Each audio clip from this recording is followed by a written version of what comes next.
अभी जब विषम परमाणु हैं ये आपके अलग अलग हाइड्रोकार्बन से जुड़कर अलग अलग प्रकारात्मक समूह बनाते हैं। तो उन्हीं प्रकारात्मक समूहों की कुछ सूची देख लेते हैं, कुछ list of some functional groups. सबसे पहला कौन सा होता है? हैलोजन। हैलोजन क्या होता है? हैलोजन में क्लोरीन, फ्लोरीन, ब्रोमीन और आयोडीन आदि जैसे अधातु होते हैं जो आधुनिक आवर्त सारणी के समूह 17 में स्थित हैं। यह आपका जब पीरियोडिक टेबल की बात जब करते हैं, जब आप आधुनिक आवर्त सारणी की जब बात करते हैं तो उसके 17th ग्रुप में जो एलिमेंट्स आते हैं इनको हम लोग क्या कहते हैं? हैलोजेंस कहते हैं। कभी भी हाइड्रोकार्बन से आकर अगर ये इनमें से कोई भी क्लोरीन, फ्लोरीन या फिर ब्रोमीन लग जाए तो हम लोग बोलेंगे जो हमारा नया यौगिक जो हमको मिला है वो एक प्रकार का हैलोजन है। अगर कभी भी क्लोरीन आकर लगता है तो नाम क्या है? क्लोरो लगाया जाता है। अगर ब्रोमीन आके लगता है तो नाम क्या है? ब्रोमो लगाया जाता है। अगर आयोडीन आके लगता है तो नाम क्या है? आयोडो लगाया जाता है। फॉर एग्जाम्पल हमारा सबसे पहले देख लेते हैं, हम सबको पता है मीथेन का ही एग्जाम्पल लेते हैं। मीथेन होता है CH4, 4 होते हैं HH। हाइड्रोजन को हटाकर अगर क्लोरीन लग जाए तो ये जो हमारा होगा ये हमारा एक हाइड्रोकार्बन न रहते हुए हमारा हैलोजन हो जाएगा। क्या हो जाएगा? हैलोजन। इस ग्रुप को हम लोग हैलोजन बोलेंगे। और इसका जो नाम हो जाएगा, इसका नाम पहले मीथेन था, अब इसका नाम मीथेन न रहते हुए इसका नाम हो जाएगा क्लोरोमीथेन। क्लोरोमीथेन। तो इस प्रकार से आपका इसका नाम चेंज हो गया। क्यों? क्योंकि इसकी प्रॉपर्टीज चेंज हो गई, इसका फंक्शनल ग्रुप चेंज हो गया। कौन सा फंक्शनल ग्रुप का है? हैलोजन ग्रुप का।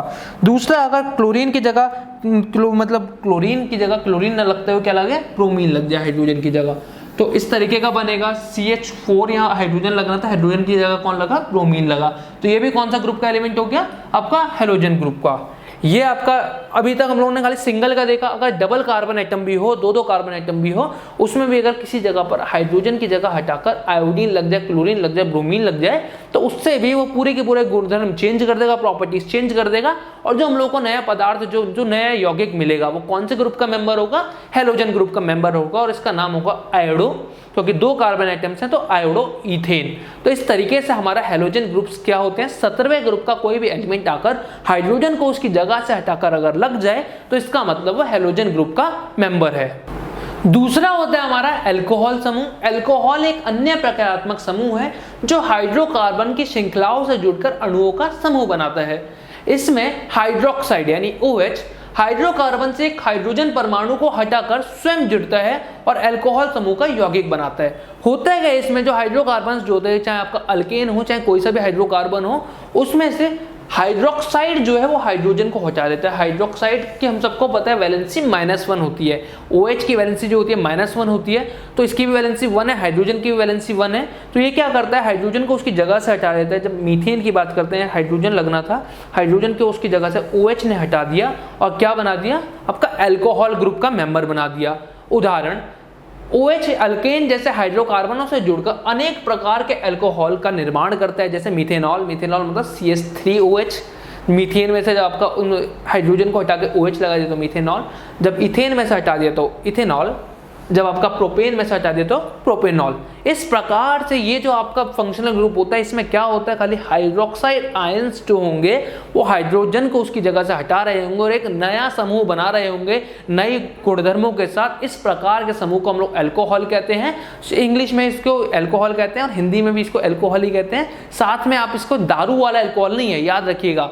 दारू जो होती है आप सबने सुनी होगी, अल्कोहल जो होती है वो दारू जो होती है वो इसके अंदर एक छोटा सा पार्ट होता है, ये जो है इथेनॉल, ये दारू की तरह काम करता है। अदरवाइज जो अल्कोहल है ये इस ग्रुप का नाम है और इस ग्रुप का इथेनॉल मेंबर होने की वजह से ही उसको अल्कोहल कैटेगरी में रखा जाता है। तो समझ आ गया अल्कोहल। अब अगले ग्रुप की तरफ समझते हैं। अब नामकरण के कुछ उदाहरण ले लेते हैं कि किस प्रकार से नाम पद्धति करते हैं। सबसे पहला उदाहरण देखिए, कार्बन, दूसरा कार्बन, दोनों के बीच में डबल बॉन्ड और ये तीसरा कार्बन। ये कौन से ग्रुप का मेंबर है? कौन से समूह का मेंबर है? ये है अल्कीन का मेंबर। कितने हैं? 1 2 3 3 कार्बन है। अभी हम लोगों ने पढ़ा, इसका नाम क्या हो जाएगा? इसका नाम हो जाएगा प्रोपीन।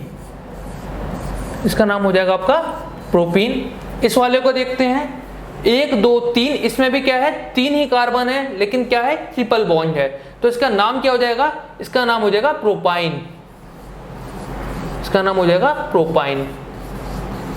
अगला वाला जो है हमारा, इसको देखिए, थोड़ा देखने में अलग सा लग रहा है। ये लेकिन आपका सिंगल बॉन्ड है, सारे के सारे सिंगल बॉन्ड होने के कारण कार्बन और हाइड्रोजन के बीच में खाली सिंगल बॉन्ड है, तो इसका मतलब एक कैसा समूह है, ये आपका अल्केन समूह के मेंबर है। ये जो है आपका उसका आइसोमर है, इसको देखते हैं 1 2 3 4 5। इससे मतलब नहीं है कि ऊपर लगे हुए नीचे लगे हुए, इससे कुछ मतलब नहीं है। डिपेंड ये करता है कितने कार्बन है, कितने हैं 1 2 3 4 5, कितने कार्बन है 5 कार्बन है। और हाइड्रोजन कितने हैं, हाइड्रोजन गिनेंगे हम लोग तो 5 कार्बन है, तो हाइड्रोजन कितने होने चाहिए 12 हाइड्रोजन होने चाहिए, C5H12। इसका नाम क्या होगा, क्योंकि 5 कार्बन है और अल्केन ग्रुप का मेंबर है, तो इसका नाम होगा पेंटेन, इसका नाम होगा पेंटेन। इससे अगले वाले पे चलते हैं। ये क्या है, ये भी आपका, क्योंकि सारे के सारे सिंगल बॉन्ड हैं और सिंगल बॉन्ड होने के कारण खाली ये भी कौन से समूह का मेंबर होगा, अल्केन समूह का। कितने कार्बन है 1 2 3 4, मात्र कितने कार्बन है 4 कार्बन है। हाइड्रोजन आप गिरेंगे क्योंकि अल्केन ग्रुप का मेंबर है, तो हाइड्रोजन होंगे इसमें 10, C4H10। इसका नाम क्या होगा, इसका नाम होगा, क्योंकि कार्बन 4 है तो इसका नाम होगा ब्यूटेन, इसका नाम होगा ब्यूटेन। अगले वाले को देखते हैं। अगले वाले में क्या है हमारा, ये जो है कार्बन कार्बन कार्बन 3 कार्बन है, कार्बन के साथ ऑक्सीजन और हाइड्रोक्साइड जुड़ा हुआ है। इसका मतलब है कौन से ग्रुप का कौन से समूह का मेंबर है, ये है आपका कार्बोक्सिलिक अम्ल का मेंबर।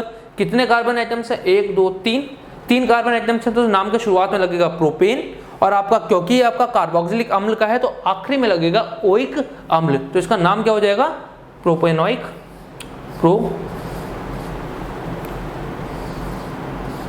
प्रोपेनोइक। इंग्लिश में बोलेंगे तो एसिड और हिंदी में बोलेंगे तो अम्ल।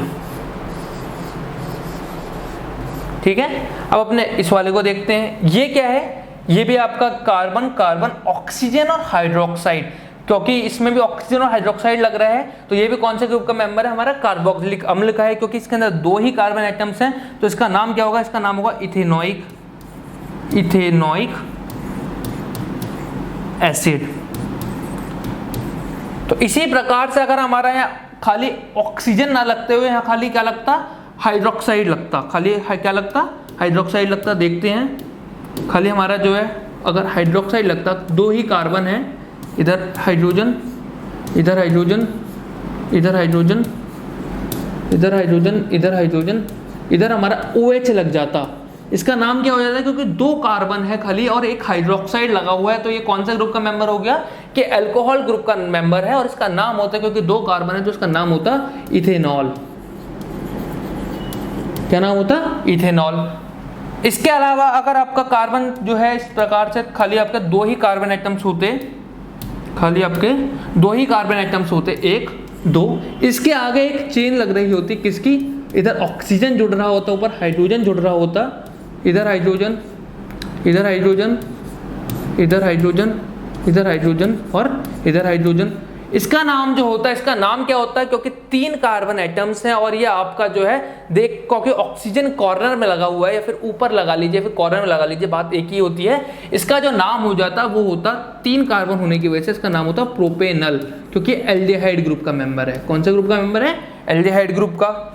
इसी प्रकार से अगर ये जो है यहाँ आपका हम लोग अगला देखते हैं, अगर हमारा 3 कार्बन होते बट 4 कार्बन होते, मान लेते हैं, ऑक्सीजन जो है इस वाले पर लग रहा होता, बाकी सब पर हाइड्रोजन लग रहा होता, जैसे नॉर्मली लगाते हैं हम लोग। तो इसका नाम क्या हो जाता है, क्योंकि ऑक्सीजन है बीच में लग रहा है, कॉर्नर में ना लगते हुए ऑक्सीजन कहाँ लग रहा है, बीच में लग रहा है, तो इसका जो नाम हो जाता वो नाम क्या हो जाता 1 2 3 4, तो इसका नाम हो जाता ब्यूटेनॉन, क्योंकि एक कीटोन ग्रुप का मेंबर है।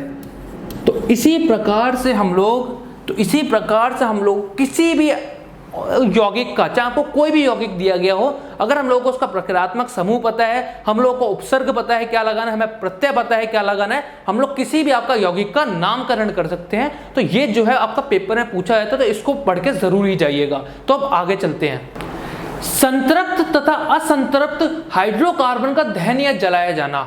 आपने हम लोगों ने अभी भी देखा कि कार्बन के किसी भी तत्व को या फिर किसी भी यौगिक को जब हम जलाते हैं तो वह कार्बन डाइऑक्साइड देता है, साथ में आपका ऊष्मा देता है और प्रकाश देता है। परंतु संतृप्त तथा असंतृप्त हाइड्रोकार्बन जो होते हैं अलग अलग तरीके से जलते हैं। कैसे जलते हैं? संतृप्त हाइड्रोकार्बन स्वच्छ लौ के साथ जलता है, जबकि असंतृप्त हाइड्रोकार्बन पीले लौ के साथ जलता है। असंतृप्त हाइड्रोकार्बन जलने के क्रम में पीले लौ के साथ साथ काफी मात्रा में धुआं भी उत्पन्न करता है। इसी कारण से असंतृप्त हाइड्रोकार्बन को हवा की उपस्थिति में जलाने पर बर्तन के पेंदे में काले रंग का पदार्थ जमा करता है, जिसे आम बोलचाल की भाषा में कालिक कहते हैं। आपका जो संतृप्त हाइड्रोकार्बन जो होता है, जो आपका सैचुरेटेड हाइड्रोकार्बन जो होता है, ये ब्लू कलर की, नीले कलर की फ्लेम के साथ, नीले कलर की ज्वाला के साथ जलता है और बहुत साफ ज्वाला होती है इसकी। परंतु जो आपका असंतृप्त हाइड्रोकार्बन जो होते हैं, जो आपके अनसैचुरेटेड हाइड्रोकार्बन होते हैं, चाहे अल्कीन हो चाहे अल्काइन हो, ये जो है आपकी नीले कलर की ज्वाला, साफ ज्वाला के साथ नहीं जलते हैं, ये आपके पीले कलर की या फिर लाल कलर की ज्वाला के साथ जलते हैं। आपने दोनों देखे होंगे।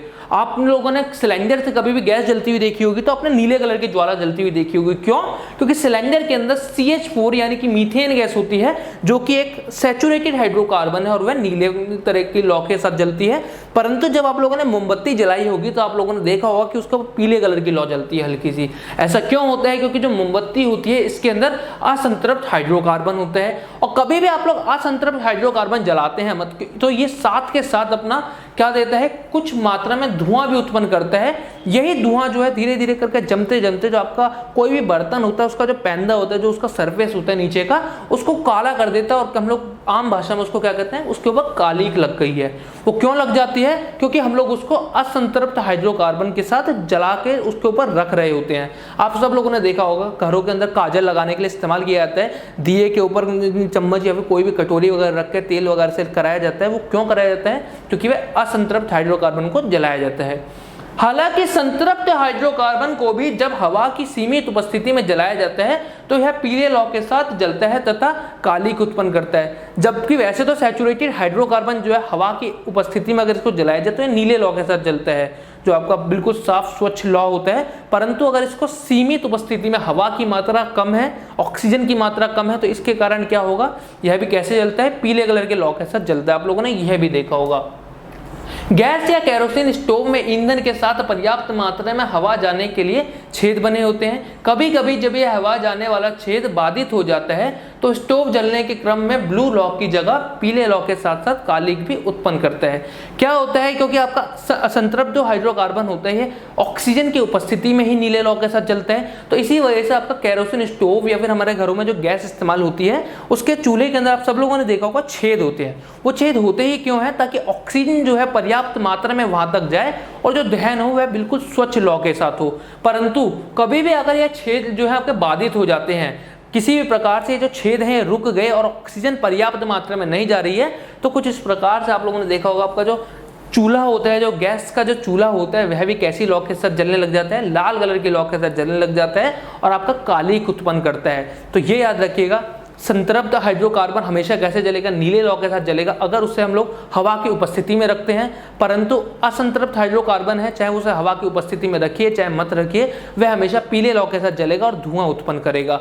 अगर हम लोग संतृप्त हाइड्रोकार्बन को हवा की थोड़ी सीमित मात्रा में रख देते हैं, पर्याप्त मात्रा नहीं मिल पाती है, तो वह भी पीले कलर के लौ के साथ जलने लग जाता है। इसके अलावा कोयला तथा पेट्रोलियम में नाइट्रोजन तथा सल्फर की मात्रा पाई जाती है, जिसके कारण इन्हें जलाने पर यह सल्फर तथा नाइट्रोजन का ऑक्साइड भी उत्पन्न करते हैं, जो कि प्रदूषण का एक मुख्य कारण है। कोयला और पेट्रोलियम ये भी क्या है, एक प्रकार का कार्बन के यौगिक हैं। ये दोनों जो है नाइट्रोजन और सल्फर को कंटेन करते हैं। तो कभी भी अगर हम लोग इनको जलाते हैं तो नाइट्रोजन तथा सल्फर ऑक्सीजन के साथ रिएक्ट करके नाइट्रोजन के ऑक्साइड और सल्फर के ऑक्साइड्स बना लेते हैं और हवा के अंदर प्रदूषण का क्यों बोला जाता है, कोयले को मत जलाइए, आपका ये जो फॉसिल फ्यूल जो है, जीवाश्मी ईंधन जो है आपका प्रदूषण करते हैं। क्यों करते हैं? क्योंकि इनके अंदर सल्फर तथा नाइट्रोजन जो है बहुत ज्यादा मात्रा में होती है, इसके ऑक्साइड उत्पन्न करते हैं, जिसके कारण हवा में प्रदूषण होता है।